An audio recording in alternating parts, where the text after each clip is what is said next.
Though Bangladesh is a developed country, there are many areas of this country which is not well developed, like villages. There are still some villages where electricity hasn't arrived, and the demand of people in increasing day by day. Considering the present situation, some organization has introduced solar PV, which generate electricity by the power of sunlight.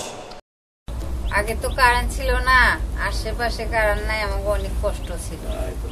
পোলাপান রাত্রে পড়তে পারতো না, আরো কত কিছু। এখন কোনো সমস্যা নাই, ফ্যান চালাই পারি, মোবাইল চার্জ দিয়ে পারি, তারপরে লেখাপড়া করার সুবিধা হয়।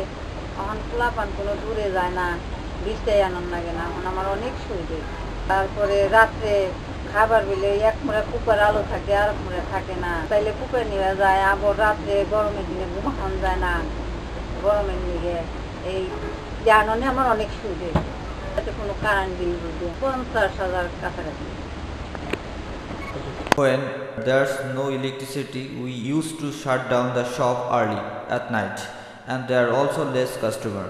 Then at present, after purchasing solar PV, the regular number of customers has increased in our shop, as we have installed a TV inside the shop, so the shop remains open till last night. Our customer also enjoy it here at our shop. We have spent about 40,000 taka for purchasing solar PV. 2 বছর পড়ালেখা করতে আছে, আবার সবাই খাওয়া দাওয়া কোনো তাই বাজে না। সব দেখি সপ্তাহে 3টে ছবি দেয়, ছবি দেখি, আবার না রাইতে নাটক দেই। 4টে লাইট আর একটা টিভি, একটা ফ্যান আর মোবাইল চার্জার।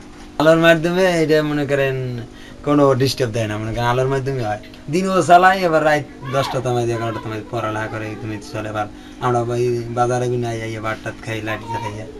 তেল টাল কিনা লাগে না, আগে তেল কিনা লাগতে আনাটা লাগে না। আমাকে এটা হচ্ছে 48,000 টাকা। হাই আমাকে দেখা দেয় আমার ভাই, আমার চাচাই আনছে, আমার স্বাস্থ্য ভাই আনছে, আমার আপন ভাই আনছে। End of our documentary, we show some solar workers who are installing solar PV in a house.